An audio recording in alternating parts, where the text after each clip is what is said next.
Umat ini ketika mereka akidahnya menyimpang atau mereka berbuat kesyirikan, kesian. Kalau mereka mati dalam melakukan syirik, bagaimana akibatnya?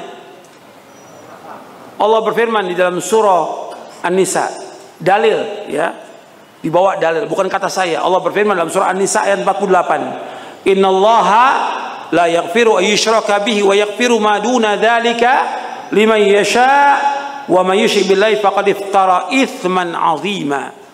Surah An-Nisa surah 4 ayat 48. Sesungguhnya Allah nggak akan mengampuni dosa orang yang berbuat apa? Syirik. Dan Allah mengampuni dosa selain itu bagi siapa yang Allah kehendaki. Barang siapa yang berbuat syirik, maka dia telah berbuat dosa besar yang paling besar. Bahkan Allah mengatakan orang yang berbuat syirik itu, Allah mengatakan sesat mereka. Yang mengatakan sesat siapa? Allah. Antum lihat ayatnya, surah An-Nisa ayat 116. Surah yang sama, surah 4 ayat 116. Innallaha la yaghfiru wa yushraka bihi wa yaghfiru ma duna dzalika liman yasha wa may yusyrik billahi faqad dhalla dhalalan ba'ida. Sesungguhnya Allah tidak mengampuni dosa orang berbuat syirik, dan Allah mengampuni dosa yang lain bagi siapa yang Allah kehendaki. Barang siapa yang berbuat syirik, maka sungguh dia telah sesat dengan kesesatan yang jauh. Justru kita menjelaskan kepada umat tentang bahaya apa? Kesyirikan. Jangan sampai mereka berbuat syirik. Karena masih banyak orang berbuat syirik. Masih banyak memalingkan ibadah kepada selain Allah. Dan ini masih terjadi yang seperti ini. Masih percaya pada jimat-jimat. Kemudian juga masih percaya kepada yang lain lah sudah. Ke kubur-kubur tentu punya kekuatan, punya segala macam. Dan mereka takut luar biasa. Mengadakan sesaji buat bangsa jin dan yang lainnya. Ini semua syirik. Semua ini syirik. Atau ketika terjadi bencana, mereka bikin sesajen atau tumpeng atau yang lainnya, penyembelihan ke sapi, kambing. Untuk siapa? Kalau di Laut Selatan, Nyai Roro Kidul. Di antara yang ikut itu, di antaranya juga ustadz-ustadz, kiai-kiai. Syirik atau tidak? Syirik perbuatan ini. Nggak boleh. Mereka nggak bisa, apakah Nyai Roro Kidul atau siapa aja, nggak bisa memberikan manfaat, nggak bisa menolak bahaya. Yang mendatangkan manfaat, menolak bahaya hanya Allah SWT. Seperti yang sudah kita bahas tadi ayatnya. Di surah apa tadi? Surah apa?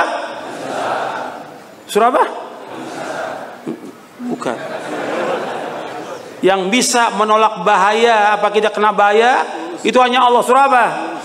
Sudah kita kaji tadi. Surah Yunus, surah 10 ayat 107, 106 dan 107.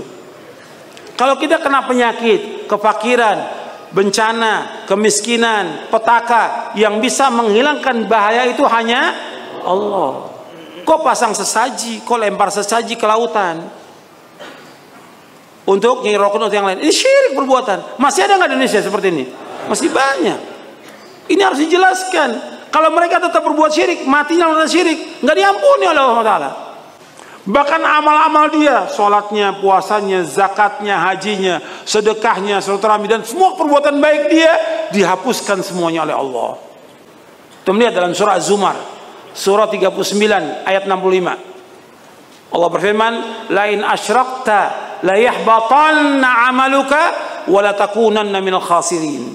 Kalau engkau berbuat syirik, akan hapus amal-amalmu dan engkau termasuk orang yang merugi. Hapus amalnya. Sudah, lihat ayatnya. Jangan bengong, lihat mushafnya. Baca Qurannya, lihat itu. Jangan diam, jangan bengong, lihat. Kita ngaji nih, ngaji. Mengkaji Quran, kaji sunnah. Surah Az-Zumar ayat 65. Allah menyebutkan, la in asyrakta la yahbatanna 'amaluka wa la takuna minal khasirin. Kalau engkau berbuat syirik, akan hapus amal-amalmu dan engkau termasuk orang yang merugi. Hapus amalnya. Ayat ini Allah firmankan kepada siapa? Kepada Nabi Muhammad sallallahu alaihi wasallam. Allah mengatakan, kalau seandainya engkau berbuat syirik, hapus amalmu. Sampai Allah berfirman kepada para nabi dan para rasul setelah Allah menyebutkan nabi-nabi, nama-nama nabi. Kata Allah, la in asyraku la habita anhum ma kanu ya'malun. Kalau mereka berbuat syirik, semua nabi itu Allah hapuskan semua amalnya. Antum lihat ayatnya dalam surah Al-An'am. Kalau mereka berbuat syirik, hapus seluruh amalnya. Ini nggak main-main. Jadi jangan dianggap ringan masalah syirik ini, jangan dianggap ringan. Hapus seluruh amal itu, nggak bermanfaat.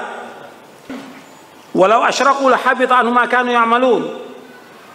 Surah Al-An'am ayat 88. Sudah ketemu ayatnya? Surah Al-An'am surah 6 ayat 88. Surah 6 ayat 88. Allah berfirman, "Dzalika hudallah yahdi bihi man yasha'u min ibadihi, walau asyraku lahabita anhum ma kanu ya'malun." Itulah petunjuk Allah yang Allah tunjuki dengannya siapa yang Allah kehendaki dari hamba-hambanya. Walau asyraku, kalau seandainya mereka itu berbuat syirik, siapa mereka itu? Siapa mereka itu? Para nabi dan rasul yang Allah sebutkan di atasnya. Ishak, Yakub, Daud, Sulaiman, Ayub, Yusuf, Musa, Harun, Zakaria, Yahya, Isa, Ilyas, Ismail, Yasa, Yunus, Lut, dan semuanya. Kalau seandainya mereka berbuat syirik, walau asyraku lahabita anhum ma kanu ya'malun. Kalau seandainya mereka berbuat syirik, sungguh akan hapus dari mereka apa-apa yang mereka amalkan. Jadi kalau seandainya para nabi, para rasul berbuat syirik, bagaimana? Hapus amalnya. Makanya kita jelaskan seperti ini supaya umat ini paham. Kita sayang kepada umat Islam agar jangan sampai mereka ini jatuh dalam kesyirikan. Kalau kesyirikan dan mereka terus berbuat syirik, seluruh amalnya akan hapus. Kalau mereka mati dalam keadaan syirik, bagaimana? Hapus ke amalnya? Hapus. Kemudian tempatnya di mana? Neraka. Allah menyebutkan orang yang berbuat syirik dan mati dalam keadaan syirik, diharamkan bagi mereka sorga, tempat tinggal neraka. Antum lihat dalam surah Al-Maidah surah 5 ayat 72.